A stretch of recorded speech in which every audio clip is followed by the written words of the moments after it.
By the way, bulat berarti. gimana 2023-nya? 2023 banyak plot twist ya bagi saya. Apa tuh, coba boleh ceritain.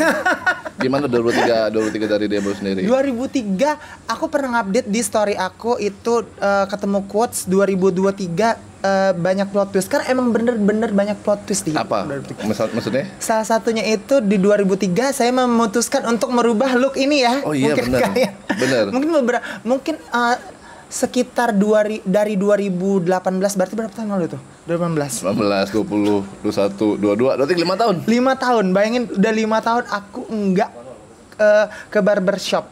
Oke. Untuk memotong rambut. Setelah motong tuh jadi kayak agak Korea-Korea gitu ya kelihatannya. Lebih ke Thailand ini ya. Pinoy. Tapi itu kenapa ngerubah look itu sendiri? Sebenarnya bukan karena alasan ada yang bilang kan mau umroh, mau taubat. No. Saya tetap menjadi saya sendiri. Oke. Terus bener karena bosen. Oh, karena bosen bener aja. karena bosen. Tapi 2023-nya selain ngerubah itu ada nggak kayak achievement atau pencapaian apa yang udah lewat atau ada trouble gitu yang udah dilaluin terus ternyata bisa dilewatin? Gimana 2023? 2023 sih kalau bicara tentang plot twist tadi kan balik lagi. Pertama di Palembang itu sebenarnya itu terjadinya 2022 yang plot twist ini. Tapi aku baru ngerasainnya tuh di 2023 setelah beberapa bulan itu tutup. Twistnya tuh apa? Selfie tutup. Apa? Selfie Tuh maksudnya? Celebrity fitness. Oh. Jadi kan sebenarnya aku tuh dari awal aku memutuskan pindah ke sini back then ya, dari 2000. Aku pindah 2000 berapa ya? 18. Sama 2018 pindah ke sini. Itu langsung diberikan rezeki. Mungkin udah banyak yang tahu ya. Andembo itu lebih dikenal sebagai food reviewer mungkin. Food reviewer. Nah, per 2018 itu? 2018 akhir. Dari 2018 akhir sampai 2019 akhir, dalam jangka waktu 1 tahun, aku itu menaikkan kira-kira 15 kilo. Karena makan. Pada saat itu. Karena makan aja gitu ya? Oke. Ditambah malah kalau orang-orang kan banyak yang naik berat badan tuh gara-gara COVID. Kalau aku tuh emang bukan naiknya udah sebelum COVID. Karena kan emang udah nggak olahraga dan kerjaannya tuh bener-bener makan. Walaupun makannya dikit-dikit, tapi kan sehari bisa nge-review yang nggak mengkontrol kalori gitu loh. Jadi memutuskan dari 2019 COVID 2019 20 nggak sih? 2019 akhir 20 awal ya. 20 awal. 2020 awal itu memutuskan untuk merubah gaya hidup ceritanya itu. Karena berat badan itu. Memutuskan ubah lifestyle di Selfie dong waktu itu yang di Palembang Icon. 2020 terus COVID 2021 aku tetap Selfie terus tuh 2022 itu yang peak banget yang bener-bener aku bisa olahraga itu pagi kelas yang di Selfie terus lanjut nge-gym main beban terus sore main kelas lagi dan itu berlangsung 1 tahun dan akhirnya aku benar-benar mencapai body goals yang ku inginkan pada saat itu. Jadi apa yang dikejar itu sebenarnya bentuk tubuhnya ya, looknya biar kelihatan lebih menarik, lebih lebih pede gitu ya. Jadi aku walaupun tetap bekerja sebagai reviewer, bentuk tubuh aku tuh tetap terkontrol gitu loh. Sampai akhirnya Selfie memutuskan untuk 2022 kan. Dan 2023 aku baru ngerasa aku kehilangan banget karena benar-benar tempat main itu ya. Tempat main karena aku nganggap fitness di situ itu tuh benar-benar yang kayak sekolah. Jadi bangun pagi langsung ada kelas. Tapi juga dapat lingkungan, ada tempat main ya. Ada kayak keluarga juga nggak sih? Lebih sosial sih kalau tapi back in the days sebelum sampai situ, kenapa Debo pulang sebenarnya? Kan kalau kita tahu ya kan sekolah, terus pernah nyangkut di Jakarta berapa tahun gitu? Jakarta Bandung tuh aku nganggep walaupun aku kuliah di Bandung, tapi Jakarta itu part of my life, part of my journey juga karena kan tahu kan Bandung Jakarta berapa jam sih? 3 jam lah ya kalau berangkat subuh. Kadang-kadang kuliah dari Senin sampai weekday di Bandung, weekend tuh pasti aku langsung ke Jakarta. Kebalik ya? Kebalik. Kalau orang Jakarta, kalau Jakarta weekendnya dia ke Bandung. Tapi hari itu ke Jakarta karena main. Main ya? Karena main. terakhir tadi Debo cerita per 2018 udah stay pulang ke Palembang. 2018 akhir. 2019. Apa yang bikin hari itu pulang aja deh? Sebenarnya karena emang udah kelar ya, udah kelar sekolahnya. Terus tuh 2019 itu kebetulan aku tiba-tiba diberikan apa ya, bukan sesuatu hal yang aku pengen capai, tapi dapat rezekinya di bidang itu gitu loh. Bidang itu apa yang bisa food reviewer tadi? Iya, sebenarnya kalau di Palembang pasti orang bilangnya influencer atau selebgram ya, tapi aku benar-benar terganggu dengan statement selebgram. Terlalu beban gitu kayaknya ya. Apa kontennya harus dispesifikasi selebgram apa gitu ya. Benar-benar. Tapi kan waktu pulang itu back in the days sampai akhirnya bisa jadi food reviewer, apa yang jadi pemantiknya, kenapa milih makanan, kan dari sebanyak konten ya. Akhirnya yang dipilih makanan, terus kemudian jadi food reviewer. Hari itu apa yang ngejebantanin sampai ke situ? Kalau ngebahas tentang cerita itu sih, waktu itu ceritanya 2018 akhir. Itu tuh kan sebenarnya aku memang ngerasain banyak orang-orang yang tidak ku kenal itu memfollow dari era kita Snapchat dan Aksa FM. Oh, oke. Nah, aktif ya di sosial media ya. Ini jatuhnya nggak mau kan antur story. Ya. Oke kan? Nah, jadi waktu itu kemungkinan orang-orang Palembang pada nge-follow itu gara-gara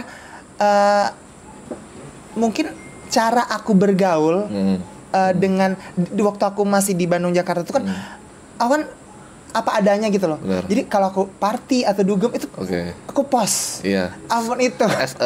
Kurang secanting. Iya. Udah pakai nama itu? Belum. Tapi emang aku post ibaratnya dari awal, dari prepare night out, make up atau apa itu, sampai masuk ke klub, sampai party, sampai ada siapa aja di table itu pasti aku post, karena aku emang hobi apapun aku post. Nah, kayaknya kalau menurut aku sih orang Palembang, kebanyakan orang Palembang pasti nge-follow kok. Follow dong. Nge-follow itu gara-gara pengen lihat sisi-sisi yang sebenarnya itu untuk orang Palembang nggak akan di-post, tapi oleh Andembo di-post. Oh gitu. Berarti ada sisi liar yang pengen dikeluarin gitu yang bisa dia lihat. Sisi liar itu.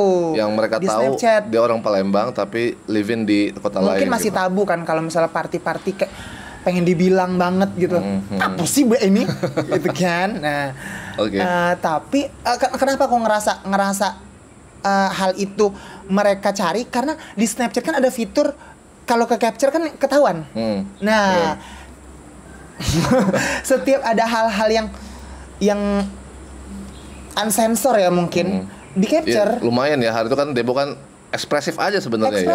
Sebenarnya karena aku ekspresif kan. Ngeposting apa yang dipakai gitu ya, apa yang dijalanin. Apa yang aku pakai, cara berbusana. Benar. Teman-teman di situ. Benar. Nah, banyak tuh anak-anak Palembang yang follow. Nah, sampai akhirnya era Instagram punya fitur story. Pertama kali. Mereka pindahlah orang-orang itu ke story IG. Tapi Instagram kan tidak ketahuan kan, orang-orang yang capture kan kita nggak tahu. Benar, beda. Tapi ya. kalau Snapchat itu ketahuan. Banyak. Yang pengen tahu sih, ketahuan keponya ya. Sampai aku pernah mikir, ngapain di capture? Buat apa? Benar juga buat ya. Dikirimin ke grup-grup. Bisa jadi fantasi mungkin. Tapi akhirnya lari ke Instagram, terus kemudian tetap jalanin aja sebagai Dembo hari itu. Sampai akhirnya mungkin aku ada apa ya, kayak titik balik gitu loh. Titik turning point dari 2018 akhir itu. Kejadian yang kayaknya kalau diperbincangkan tidak cocok di podcast ini seperti sampai akhirnya di akhir 2018 itu tiba-tiba salah satu followers aku menyebut followers aku tuh fake account, karena mereka tuh benar-benar memfollow menggunakan fake account. Rata-rata ya. Aku pun tidak tahu kenapa mereka tuh tidak menggunakan akun asli. Banyak tapi emang kayak gitu. Banyak Kan. Banyak banget. Tapi kayaknya bukan second account, fake account bukan second account, fake account. Yang bodong, akun bodong, paham kan? Benar, paham. Dan waktu itu tuh beberapa fake account aku tuh bilang, kak kok kakak sedih, kayaknya mungkin terlihat dari dari ini ya, dari apa namanya? Dari muka ekspresi kan, aku kan postingan. ekspresif kan. Iya. Tiba-tiba bilang, "Kak, jangan sedih lah, hari ini kebetulan kalau kakak sedih, hari ini aku masak." Aku nggak tahu, lupa siapa akun itu, nggak tahu. Tiba-tiba bilang, "Kak, aku masak, mau nggak kakak nyobain makanan aku?" Oke. "Ah, nyobain doang," aku bilang kan.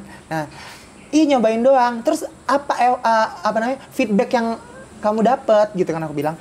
"Nggak apa-apa kak, kakak storyin aja waktu kakak makan masakan Itu aku." udah tuh, di Palembang itu? udah di Palembang. Tapi dia tujuannya tuh emang bener-bener bukan mau jualan. Dia bukan UMKM, emang Bukan, hobi masak aja gitu ya? Bukan, dan aku pun nggak tahu siapa itu orang.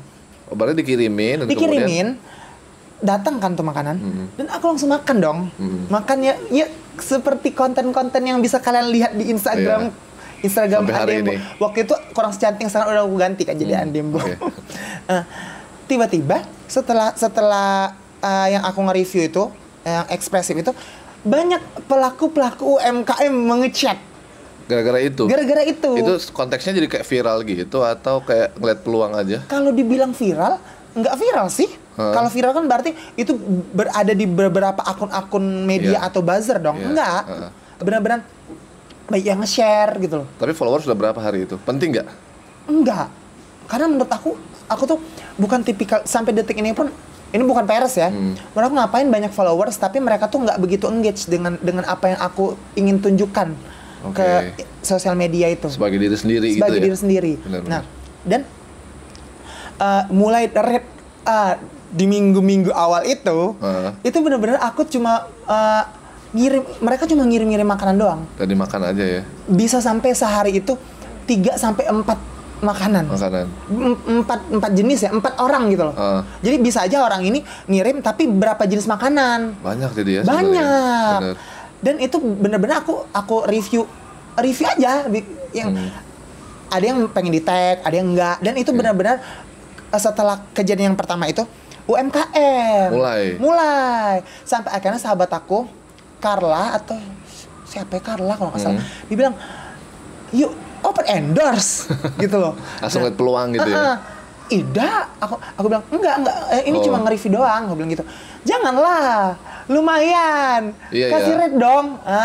Tapi itu dari pertama dikasih makanan sampai punya rate itu berapa lama? Seminggu. Seminggu doang? Seminggu doang sampai kemudian rate awal ya? Under lah ya? Underrate. Untuk awal-awal gitu ya. Tapi berarti works, pas ngasih itu works.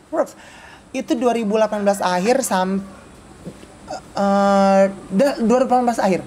Bulan-bulan November, Oktober apa? November. Berarti dari November itu sampai nowadays tetap ngejalanin itu.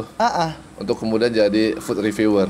Mungkin aku bener-bener ngerasain yang peak banget sebagai food reviewer itu malah waktu COVID. Beda sama beberapa orang. Kenapa gitu? Karena ininya ya, apa namanya? Analoginya ya. Analogi bukan itu ngomongnya. Di saat COVID kan banyak karyawan-karyawan yang akhirnya WFH. WFH. Berarti banyak waktu luang dong. Ya. Dia pengen kayaknya mencari tambahan gitu loh mungkin ya. Nah, mungkin bingung juga kali kan mau ngapain, jadi iseng-iseng berhadiah. Nah, iseng-iseng berhadiah mendadak menjadi entrepreneur kuliner. Banyak kan? Buat ini, buat itu ya, dijajakin buat brand gitu ya. Tapi kebanyakan memang makanan. Mungkin karena lebih ringkes mungkin ya. Lebih fleksibel juga waktu. Kan waktu kalau makanan. Akhirnya dia nge-DM dan itu benar-benar bukan akun UMKM. Akun pribadi aja. Akun pribadi open PO yang gitu-gitu. Oke. Dan nyambung dong sama yang aku bilang tadi yang berat badan naik sampai gitu 15 kilo itu kan? 15 kilo. Iya, ingat. 2019. Berarti 2020. 20 baru aku sadar. Setelah COVID malah. Ternyata ini nggak oke. Ternyata ini tidak bagus. Tapi ada efek nggak selain beban berat badan ya? Ada efek nggak kayak misalnya jadi apa punggung? Enggak sih. Enggak. Atau kepala? Karena kan emang waktu itu berat badan aku masih mungkin 58. 58 sampai ke 60-an kan benar-benar masih ideal kan. Tapi kan beberapa baju yang sering aku pakai kan udah nggak muat lagi. Berarti itu udah tanda dong. Iya, nah, banget. di saat itulah aku memutuskan, aduh nge-gym deh kayaknya. Kenapa milihnya hari itu nge-gym? Karena Dengan sebanyak olahraga yang bisa kita pilih gitu. Karena apa ya? Karena aku suka me time. Sebenarnya benar juga sih. bukan me time juga ya. Lingkungan aku waktu itu kebetulan aku sama teman aku tuh emang dia nge-gym juga. Jadi diracunin. Karena ada teman ya, lingkungan ya. Aku nyebutnya me time tapi nggak mau sendirian, ada teman yang lain gitu loh. Iya benar, sama kayak waktu saya jogging juga gitu. Maksudnya kan awalnya pengen nyoba tapi lama-lama sendiri juga bosan kan sama teman gitu. Tapi akhirnya milih nge-gym hari itu. Sampai di titik waktu new normal, kita udah COVID 1 tahun, itu aku pernah nyobain seluruh cabur yang lagi happening. Muay Thai, boxing, berkuda, sepeda, jogging enggak. Oh, belum. Jogging enggak apa sih. belum? Belum. Ah, belum. Belum, udah pernah tapi belum dapet feel-nya. Oke. Yang dapet aku tuh berkuda sama Berkuda di Palembang. boxing. Berkuda ada di 3D. Trinanti. 3D itu apaan? 3D itu lapangan yang punya Armanderu itu loh, yang di Gandus. Oh, iya benar di situ ya. Oh, benar ada atlet berkuda juga di situ ya. Bener-bener aku pernah dinobatkan sebagai sobat bugar oleh followers aku. Sobat bugar. Tapi gara-gara itulah ya, gara-gara berat badan naik, terus kemudian akhirnya lebih mikir untuk nge-gym, olahraga segala macam. Dan usia juga bertambah kan. Tapi untuk karir sendiri ada kayak ngerasa ini nggak sih kayak kayak misalnya khususnya di food reviewer ini ya, jadi kayak lumayan jenuh mungkin. Jenuh betul. Karena makan kan pengulangannya gitu-gitu aja ya. Terus juga dengan apa bisa disebut kayak industri kreatif Palembang sendiri ya. Jadi kan pengennya outputnya tuh kadang tuh pengen inovasi tapi jadi kayak pikiran ini kemakan nggak sih sebetulnya. Mereka ngerti nggak sih apa yang aku maksud gitu. Tapi untungnya aku kan membuat semacam persona karakter di bidang reviewer tuh, kalau orang mau makanya di review sama Andembo atau kurang secanting itu, aku tuh nge-reviewnya jujur. Jadi enak gak enak ya, hajar aja. Mungkin bukan dari kata nggak enak atau enak, tapi contoh misalnya makanan itu keasinan atau makanan itu terlalu lembut, aku akan nyampein. Bilang aja gitu. Aku akan bilang, contohnya, kayak contoh ya, aku nggak akan mungkin bilang, lu gak enak, lu usah beli, nggak mungkin dong. Bukan code blue ya. Bukan. Juara aku disantet uang. Iya kan.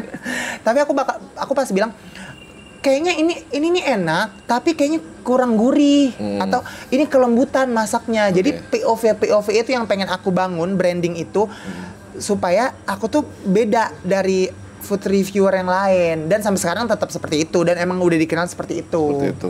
Totally udah berapa tahun as a food reviewer Andembo sendiri? 2018 sampai sekarang. Ya 5 tahun berarti ya. 5 tahun ya. 5 tahun ngejalan ini.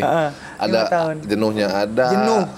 Ada nggak kayak kepikiran untuk ini tuh sebenarnya harus dirubah apa skema bisnisnya ataupun pengen outputnya? Sampai akhirnya aku tuh ngerasa aku tuh bukan food vlogger atau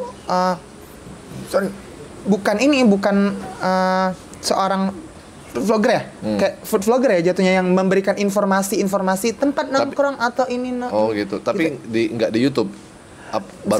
Sempat di YouTube, tapi akhirnya aku kalaupun emang orang mau bilang aku tuh berkonten dalam artian kuliner, aku tuh sejauh ini bisa dihitung jari.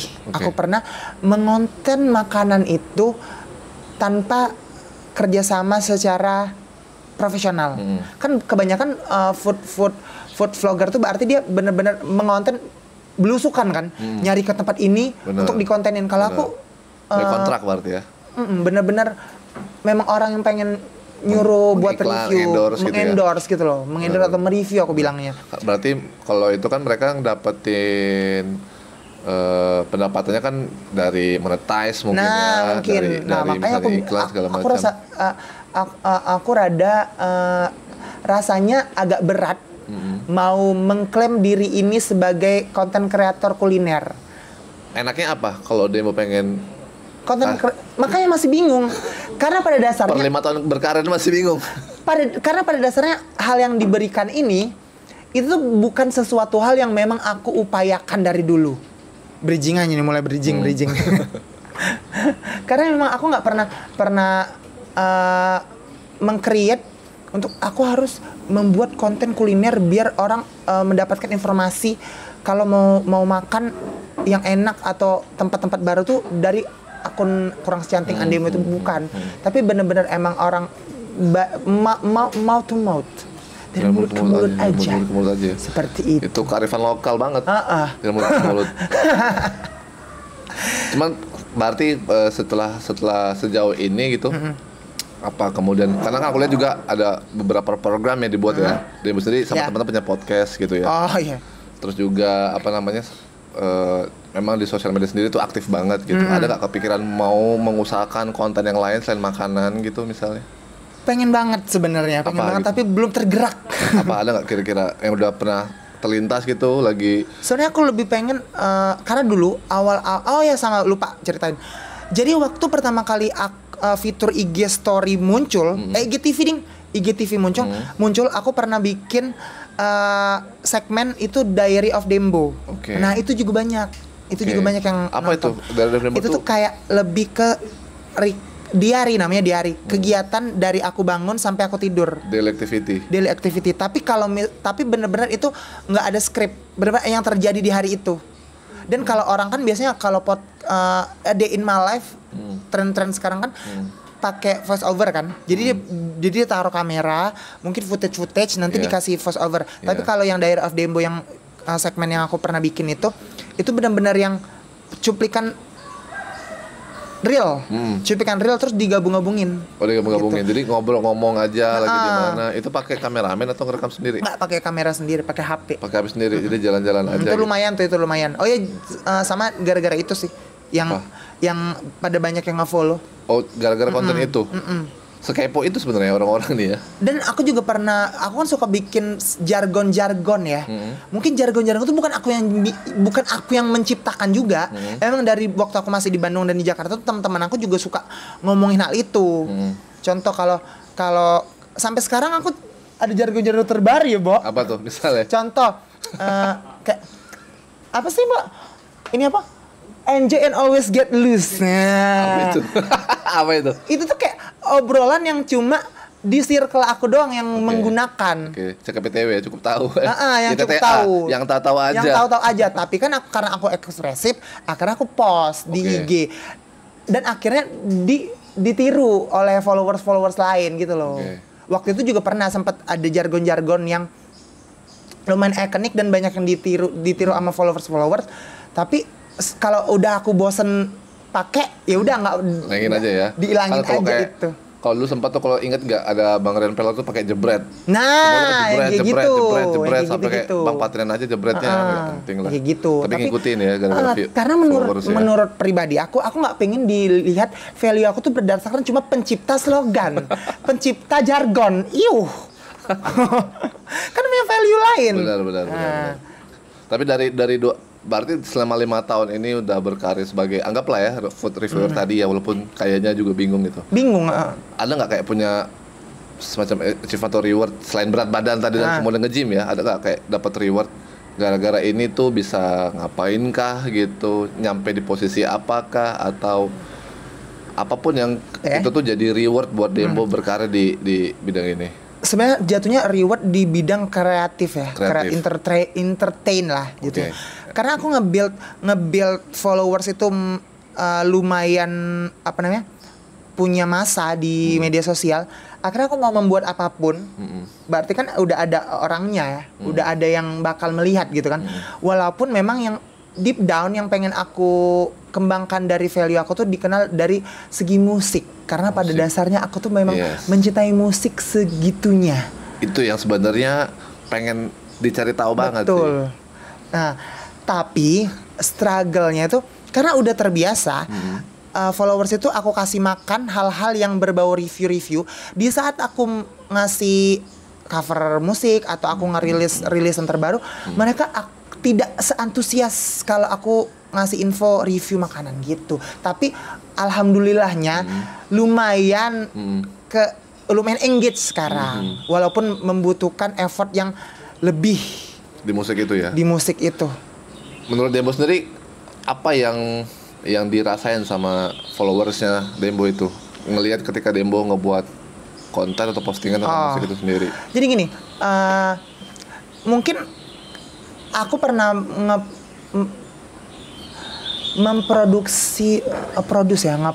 ngeproduce album waktu aku masih di Bandung. Itu tuh bikin kayak demo album, itu extended play lah jatuhnya ya. Kayak EP. Bukan EP ya, apa? Apa sih istilahnya? Ya, extended play kalau EP ya, di bawah 15 menit. Bukan EP. LP. Bukan LP, istilahnya apa sih? Apa? Demo gitu ya. Demo. Berapa lagu total? 8 lagu. 8 lagu yang ini kan, yang album There's No Place Better Than Our Home itu bukan? Itu udah di mixing mastering. Sebelumnya itu dalam bentuk demo. Dan aku rilis di SoundCloud dulu.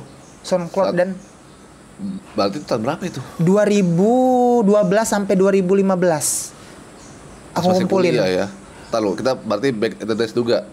Di waktu itu berarti ya. Ketika demo bermusik, kan banyak juga tuh. Ketika dia demonya di Bandung ya. Kenapa nyangkutnya sama musik?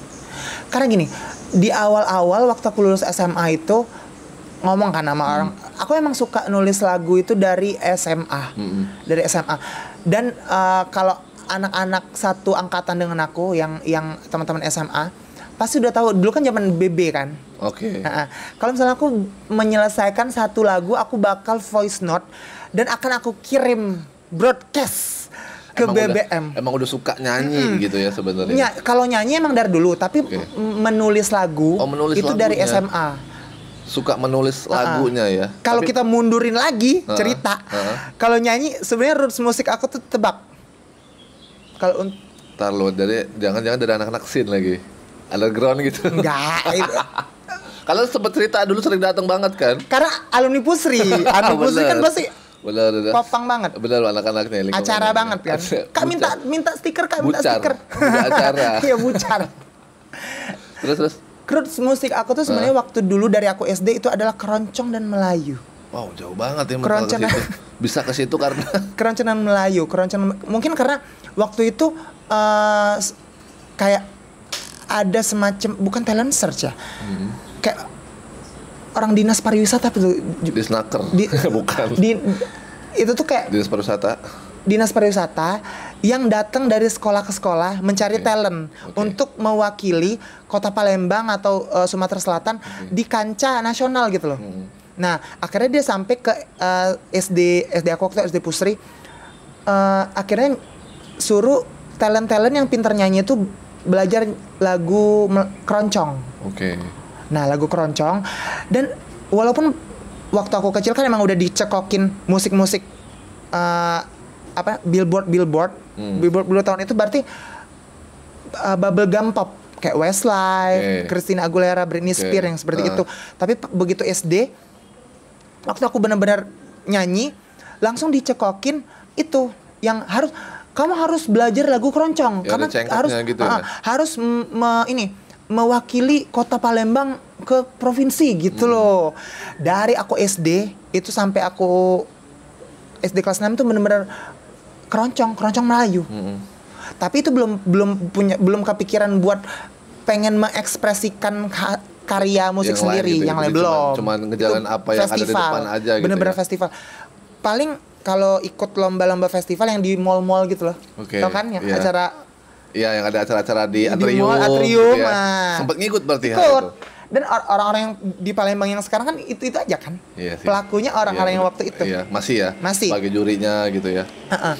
Dan yang sekarang udah ngambil job wedding atau reguleran kan pada dasarnya itu teman-teman aku waktu ikut lomba-lomba di mall dulu. Sampai akhirnya aku inget banget itu triggernya tuh gara-gara papa aku pakai Indovision. Indovision inget kan? Akhirnya ada channel, aku nonton lagi dong yang ke MTV dan V channel. Channel MTV yang listen musik video akhirnya itu ke-trigger lagi memori musik yang waktu aku dengar kecil. Westlife, Backstreet Boy, Britney Spears yang gitu-gitu kan. Berarti ya masuk bulan banget ya. 60-an. Waktu itu SD mungkin kosan tuh. Sampai karena itu tahun 2006, 2008, 2006 pakai Indovision. Itu era-era kalau pop itemnya Katy Perry, Lady Gaga gitu-gitu. Itu udah 2000-an lah ya. 2000-an akhir. Terakhir. Awal itu ke akhir. Iya, baru akhir.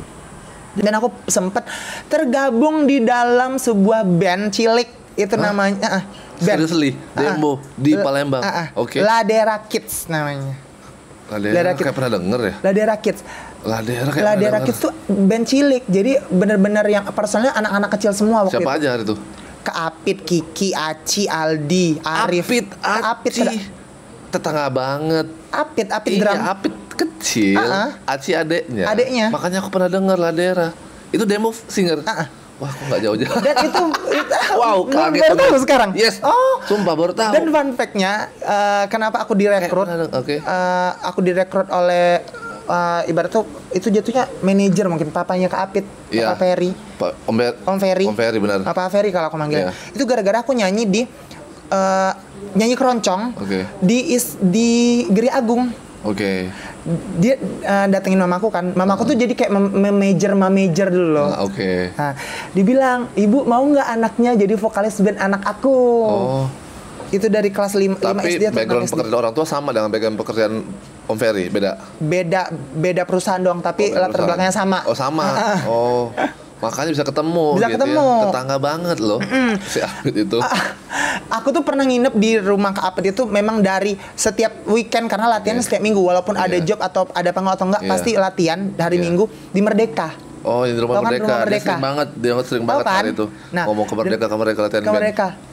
Dan aku langsung nginep. Jadi dari umur 6 SD sampai SMP akhir, setiap weekendnya pasti aku nginep di rumah Kak Apit. Rumah Kak Apit itu. Untuk latihan band Ladera itu.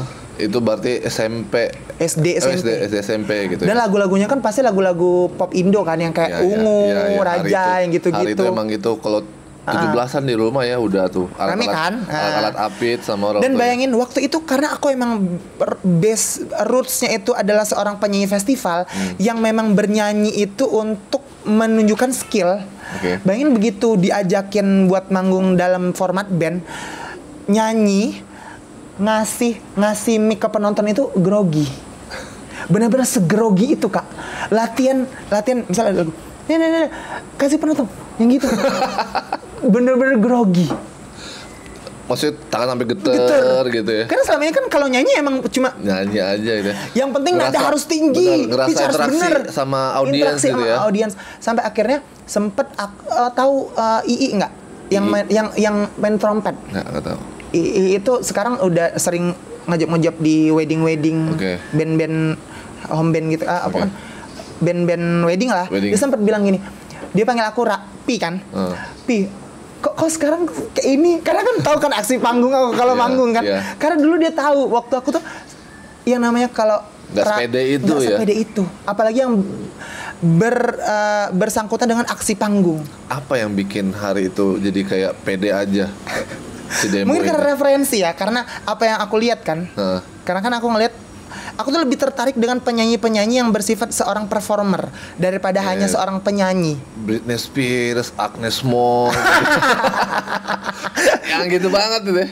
Karena bosen kalau menurut aku bernyanyi itu, aku udah bosen. Kalau gitu nyanyi untuk mencapai nada-nada tinggi doang. Karena menurut aku menampil itu aspeknya banyak, gerakan, mimik muka, outfit gitu kan. Itu hanya terjadi di seorang performer dong daripada seorang penyanyi kan. Nah, sampai akhirnya bubar tuh, bukan bubar sih. Sebenarnya Ladera Kids itu tidak bubar. Ladera Kids itu hiatus. Gara-gara seluruh personilnya harus UN. Kan iya kan? Iya benar. Nah, sampai akhirnya SMA.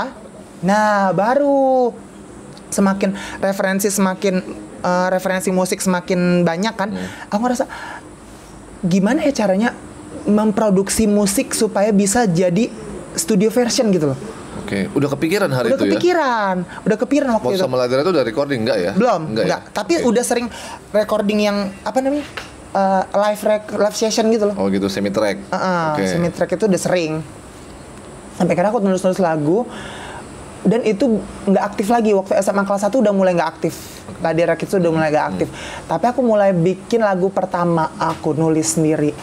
Di SMA itu? Di SMA itu. Dan emang teman-teman aku SMA pasti tahu. Karena kan ketahuan kalau misalnya kita denger voice kan di BBM kan kena is listening. Itu kan. Oh, iya.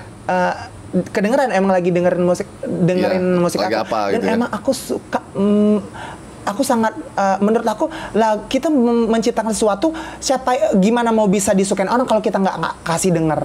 Dan itu emang aku broadcast. Kirimin aja ya. Aku habis nulis lagu voice note. Mau di belakangnya tuh ada bunyi-bunyi hujan atau ada bunyi-bunyi adik aku lagi ngomong. Kirim aja.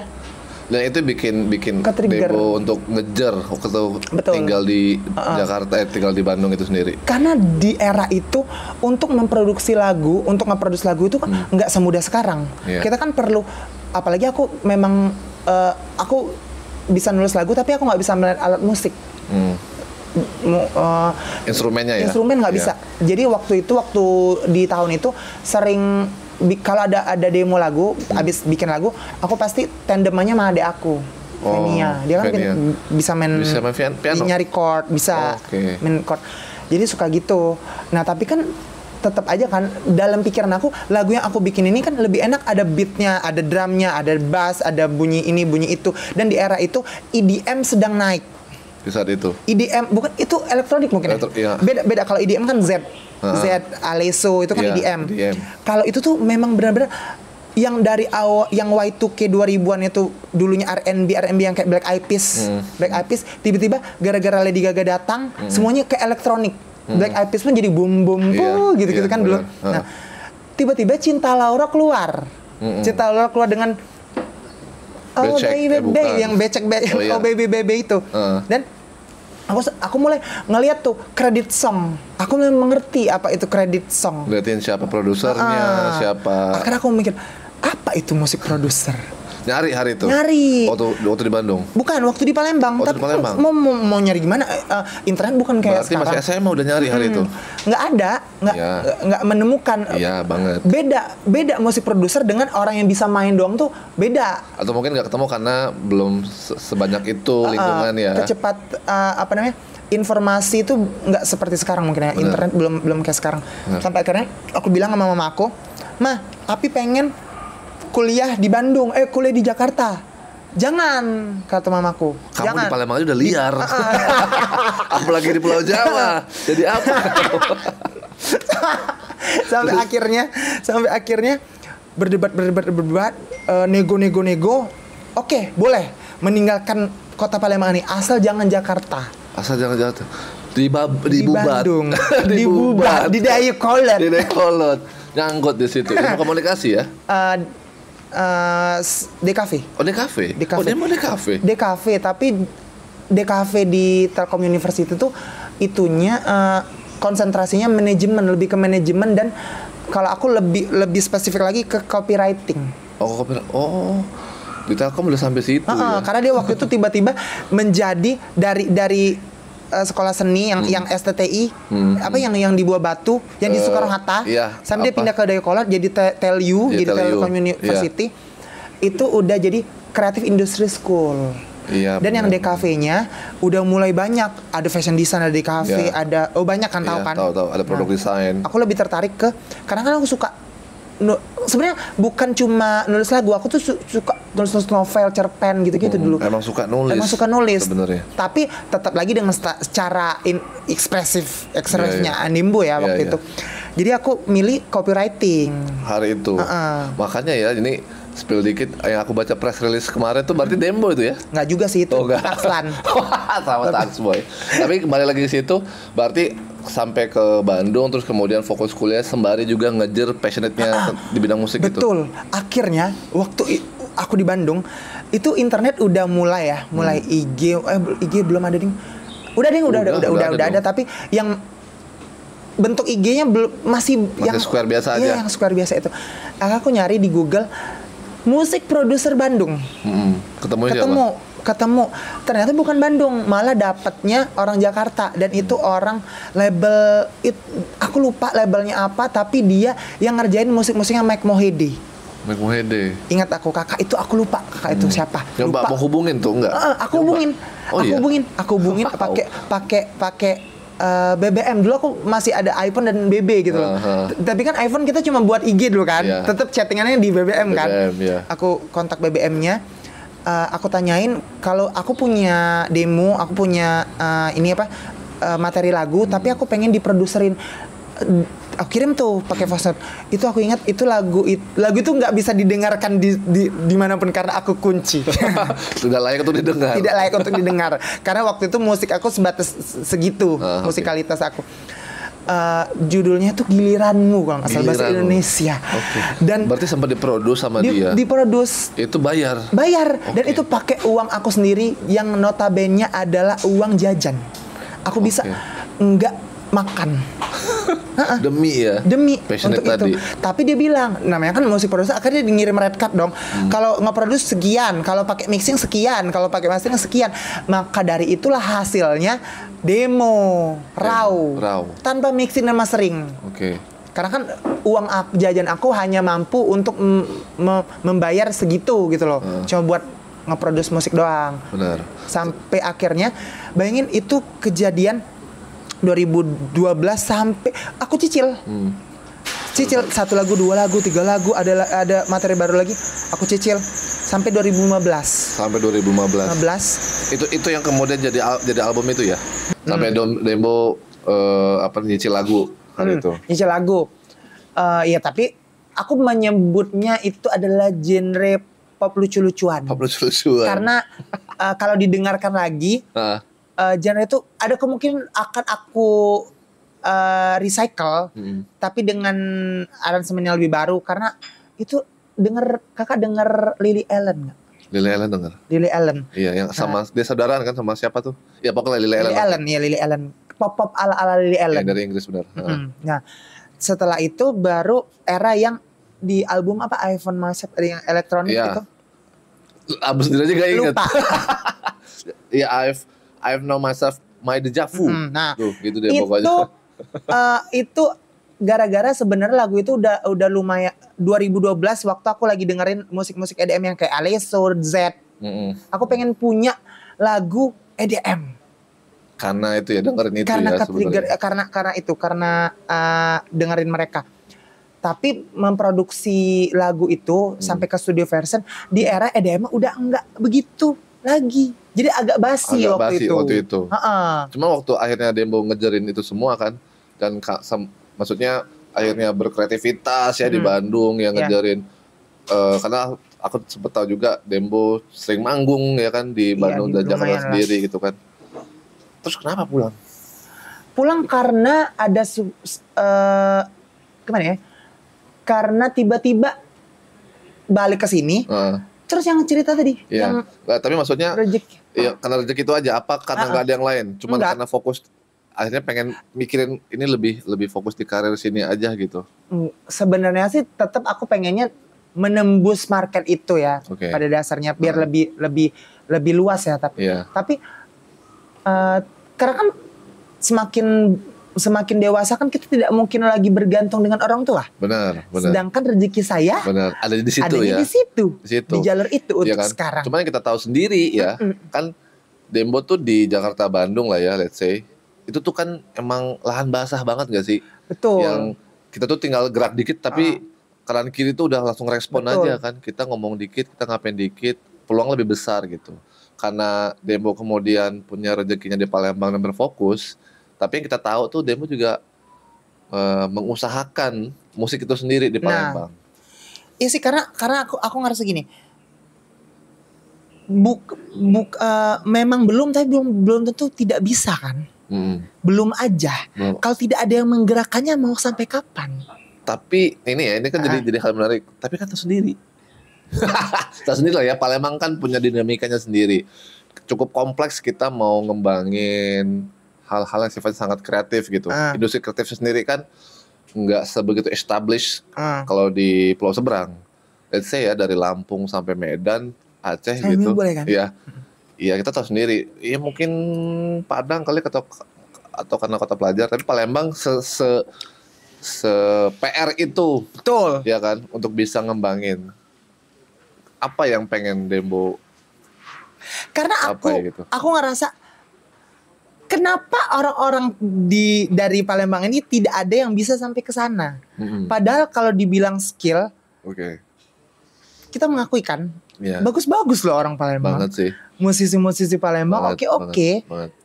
Tapi kenapa? Apa faktornya? Sampai detik ini pun aku masih mencari faktor-faktor itu. Oke. Tapi kalau menurut aku sebenarnya mungkin karena tidak ada sosok yang mau memfokuskan atau merelakan sedikit fokus dirinya ke arah situ aja gitu. Mungkin orang Palembang tuh harus ada sosok yang mungkin bisa menjadi jembatan antara blok ini dan blok ini, blok itu dan blok ini, gitu kan? Oh, yang dia menyatukan lingkungan itu. Nah, kalau menurut aku bisa, tapi emang harus ada salah satu orang yang ibaratnya tuh yang mau mengusahakan itu. Shout out to Bang Rian Pelor dan Takslan menurut aku untuk di sini. Yang bisa betul kan? Itu. Yang mau yang mau anak yang skena ini, anak yang skena ini. Ya. Nah, yang nemuin ya. Menemuin. Yang satu mungkin yang underdog banget, tapi ngasih space untuk di panggung-panggung gede. Yang satu memang udah pengalaman di panggung gede, tapi bisa ngeblend sama teman-teman yang. Itu salah satu cita-cita aku sebenarnya. Karena waktu aku di Bandung dulu, aku ngelihatnya skena-skena anaknya, walaupun tetap ada drama, dimanapun drama akan selalu ada, bener kan? Pasti. Tapi mereka itu saling gimana ya? Saling mungkin ada sisi saing-saingnya ada, tapi sehat gitu loh. Lebih ke keren-kerenan karyanya. Apa yang mau lihat di Palembang sebenarnya untuk dinamika musiknya sendiri? Nggak mau berbaur aja nggak sih? Nggak mau berbaur. Kalau menurut aku, untuk aku bilang, aku lebih fokus ke arah situ 1 tahun setengah, hampir 2 tahun yang lalu lah. Di Palembang sendiri. Ke arah musik-musik gitu-gitu kan di Palembang kan. Itu tuh karena mereka tuh anak yang skena ini sama anak yang skena itu mungkin kenal tapi nggak punya apa ya? Mereka tuh harus punya emotional attach dulu. Banyak kan sebenarnya. Banyak banget sebenarnya. Yang ini punya acara ini punya acara ini. Iya. Dan tapi jadi kayak eksklusif aja mereka aja mereka gitu. aja. Kenapa tidak digabung gitu loh? Oke. Terus itu menurut Dembo sendiri yang jadi kendala gitu. Apa yang ada yang Dembo usahain? Karena kalau aku lihat kan belakangan ya 2023 apalagi ya, selain emang Dembo itu ngeluarin single-single kayak ada Boy Toy, ada Girl Wants. Tapi kemudian Dembo ini buat apa bisa dibilang sama Ade Rizky kemarin semacam. Aku tuh lebih memproduseri mungkin ya. Walaupun aku tidak bisa main alat musik, bukan musik produser, tapi mungkin lebih ke eksekutif produser. Eksekutif produser. Supaya kan banyak beberapa orang off the record ini yang sebenarnya kau tuh dengan Ade tuh ngepoin gitu loh. Aku bingung dong harus jawab apa. Memanajerin? Enggak juga. Ya bisa dibilang eksekutif produser, lebih ke karya dia sebagai solo project gitu. Ya. Yang tapi cuman sebagai, maksudnya tuh apa aransemen secara teknis recording itu ada terlibat atau terlibat juga. Jadi aku sama dia tuh workshop dulu. Dia harus musik yang brand yang ingin kau capai di project kau tuh kayak gimana, pengen kau terlihat seperti apa, musik kau pengen terlihat seperti apa. Karena aku suka itu di EP-nya EP yang akan Rizky. Dan ilmu DKV dan kuliah itu terpakai ternyata. Berarti ada ya sebenarnya. Ada sebenarnya. Benar kan? Benar. Dunia branding kan ada mata kuliah branding kan? Personal branding produk segala macam. Dan menurut aku kita membranding agak beda. Kita sebagai home band atau kita sebagai band apa itu pengiring lah ya. Dengan kita menjadi seorang produk atau solo project yang berkarya. Benar. Karena itu sama dengan kita tuh sama dengan membuat sebuah produk. Benar. Atau let's say coffee shop atau produk baju fashion. Tapi ini musik ya. Outputnya adalah diri seorang musik dan Harus persona bangun image. persona berarti ya. Benar. Cara dia manggung, Benar. busana yang dia pakai. Oke, berarti aku berangkap. Berarti apa yang dipakai sama Dereski itu back end reference-nya ada dari Dembo. Sebenarnya aku, dia dan juga Anis juga sih Anis sebenarnya. juga, gitu. Tapi itu diskusi. Jadi bukan berarti tidak dipikirkan. Iya, oke. Karena musik dia Konsep ya. kok dikonsepkan. Musik dia seperti itu, referensinya akan seperti itu, benchmarknya si ini itu. Nah, Oke. harus market yang ingin dituju yang itu. Yang market yang ingin dituju. Karena kan itu sebenarnya ada ilmunya kan. Kalau di dunia DKV, dunia manajemen desain kan ada kan. Benar. Nah, alhamdulillahnya ilmu itu kan terpakai di saya. Tapi setelah artinya kan udah dicoba ya, udah di-treat ya. Dan kemudian dilempar ke publik, dikonsumsi gitu. Apa yang kalian dapat dari upaya-upaya itu? Feedbacknya apa yang kalian dapat? Feedbacknya ketika didengerin, kalau didengar sama inner circle ya, aku pikir sih iya so far pasti akan punya good respon. Tapi dengan publik yang lebih luas gitu ketika mendengar karya, karena Dembo sendiri kan ngeluarin single sama Dereski Will Happen Frequently itu ya. Iya, sama Feedbacknya apa yang kalian dapat dari mengusahakan musik yang kalian Palembang gitu? Feedbacknya supaya masyarakat kota lain mungkin nasional ya, tahu sebenarnya ada talent yang dari Palembang tuh yang juga bagus. Udah dapat nggak? Yang belum. Kalau menurut aku udah mulai. Oh, udah mulai. Mungkin dari link-link atau teman-teman aku yang di sana juga kan, yang dari waktu aku masih di Bandung Jakarta, mereka merespon. Kalau Palembang sendiri, karena ini kecurigaan ya, kan curiga bisa jadi aja ya. Kayak mereka tuh sebenarnya kayak nggak peduli amat gitu. Ya why not? Ya kenapa ya? Berarti bukan mereka target pasar aku gitu. Oh gitu. Berarti emang benar-benar mikirin ininya ya. Kan aku bilang kan. Jadi gini, karena aku tuh pengen orang Palembang itu dikenal kalau ada yang bisa memproduksi sebuah karya musik dalam artian musik yang profesional yang bisa diterima di market nasional. Nah, kalaupun emang orang di sininya tidak begitu menyukai, ya berarti bukan target marketnya. Berarti sebenarnya Dembo nggak ngejar-ngejar target pasar lokal banget ya sebenarnya, tapi lebih ke nasional aja ya. Sebenarnya, tapi pengen orang di kota luar tuh tahu kalau ternyata di Palembang tuh ada, untuk membuka jalan-jalan. Siapa tahu kan dengan banyak yang tahu, akhirnya mulai ngulik kan dari kota-kota luar kan ngulik. Oh ternyata di Palembang circle ini ada ini gitu loh. Yang namanya kita pertama kali membuat sesuatu tuh pasti kita butuh apa ya? Butuh hasilnya dulu kan. Kalau kita udah ada hasilnya, mungkin akan lebih bisa dihargai. Kalau aku sih menanggapi hal-hal yang seperti itu sih, itu hal yang wajar sih menurut aku. Hal yang wajar. Gitu ya. Tapi kayak ada ini nggak sih? Kayak ada semacam apa ya? Kayak kecewa mungkin, atau kayak putus asa gitu, kayak Palembang. Kalau putus asa sih kayaknya belum atau enggak. Soalnya ya, honestly, aku udah ngarang-ngarang ke situ loh. Kalau aku sih kayaknya emang dari pengalaman aku menciptakan sesuatu, mau bikin showcase kayak, atau bikin musik kayak, atau bikin brand kayak, atau bikin konten kayak, aku tidak pernah, ini bukan takabur atau sok-sokan ya, aku tidak pernah memikirkan nggak pedulian. Nggak pedulian, penting buat aja gitu. Karena pada awalnya kan emang untuk diri aku dulu. Walaupun goalsnya itu adalah biar orang lain, yang penting aku punya kesenangan gitu loh. Karena itu terlihat di musik aku yang Girls One dan Boy Toy.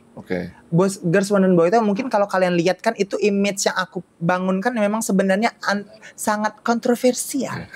Dan aku tahu tidak akan mungkin bisa diterima oleh banyak orang. Tapi aku tetap buat aja. Buat Nah, aja gitu ya. Setelah aku mikir, aku sadar Girls One dan Boy Toy itu tidak akan mungkin bisa diterima. Bahkan di nasional pun akan sukar, kecuali di Bali atau di mana gitu kan, atau di luar negeri gitu kan. Nah, gara-gara itulah aku memutuskan, bagaimana kalau aku menjadi seorang eksekutif produser, memproduksi teman-teman. Di balik itu ya. Itu aku bikin acara-acara yang mungkin mengundang yang dari circle ini, circle itu, circle ini gitu. Penting juga sebenarnya akhirnya Dembo sendiri itu bukan cuma sekedar berkarya ya, tapi ngebangun lingkungannya juga. Betul. Salah satu nongkrong. Nongkrong. Main kemana-mana. Kan saya sangat nongkrong banget orangnya, Pak. Kemana-mana. Lagi kesini ada Dembo, situ ada Dembo. Harus. Tapi sebenarnya ini ya, jadi kayak program terselubung ya. Berarti dari yang udah diusahain kemarin itu apa target Dembo di 2004 ini jadinya? 2004 ini aku pengen yang pasti talent aku ada nambah talent satu lagi. Oh, nambah talent. Nambah talent satu lagi. Okay. Tapi sudah cukup 2 aja ya. Jangan banyak-banyak puyeng. 2 dulu ya. Tapi Dua dulu. belum bisa di-spill siapa itu ya? Belum bisa di-spill nanti. Nanti saya dimarahin adik saya. Oke. Tapi berarti nambah 2 ini kan apa sifatnya apa? Jadi kayak manajemen ya atau Bisa dibilang manajemen sih, tapi awalnya tuh kolektif project. Oke. Tapi setelah per 2 Oktober berarti 3 bulan yang lalu ngobrol-ngobrol akhirnya mending bikin kayak manajemen gitu lah. Manajemen artis musik gitu ya. musik mungkin ya. Record label tapi lebih termasuk manajemennya juga. Jadi bukan sekedar apa namanya? Karyanya, tapi sampai ke mungkin konten-konten yang panggung-manggungnya juga itu kan lebih ke manajemen kan. Kalau yang record label kan lebih bener aset audio doang kan, aset audio, MV gitu-gitu kan. Iya. Itu udah ada namanya gitu. Kalau namanya sih belum, karena orang-orang di baliknya itu bukan saya sendiri. Jadi harus seperti ada siapa aja? ada As a team ya berarti as ya. a team. Kalau yang untuk sekarang masih mencari nakama-nakama yang lain ya. Kebetulan kami ini ada Venia. Oke, adik sendiri. Terus Bapak Takslan kebetulan. Yang ngebantuin gitu Iya, ya. yang ngebantuin. Jadi Berarti itu tim itu yang nge-build yang nantinya ini bakal nge-manajemen roster-rosternya ya. Satunya baru ada Ade Rizky gitu. satunya Ade dan ada satu talent lagi di tahun ini. Berarti mengusahakan supaya bisa ngeciptain panggung atau mendistribusikan mereka ya sebagai produk musik ya, main di panggung-panggung besar itu ya. Karena kalau aku lihat pribadi sih Ade Rizky pasca ngeluarin entah itu EP kemarin ataupun juga video klip ya. Orang visualizer ngeliat, ya gitu. Tapi maksudnya ketika mereka ngelihat visual kan konsep ya, emang oke. Tapi pas dia lihat live loh, wow, ini si Ade ini jangan lepas aset ini nih untuk kota Palembang nih. Dia kemana? Bukan cuma Palembang aja gitu. Karena silakan didengar. Bener. Di seluruh digital platform. Karena emang selain dia emang bisa nyanyi, dia emang gitar hero banget ya. Gitar hero ya. Kemana tuh jarinya bisa main. Emang oke banget sih. Itu yang pengen kalian kejar ya di 2024 ini gitu. Berarti boleh promo listen Ade Rizky Music on all digital platform. Ade Rizky ADER pakai S ya, bukan pakai Z. Rizky. Ade Rizky gitu. Yang pengen dengar boleh langsung ke platform kesayangan itu. Kesayangan.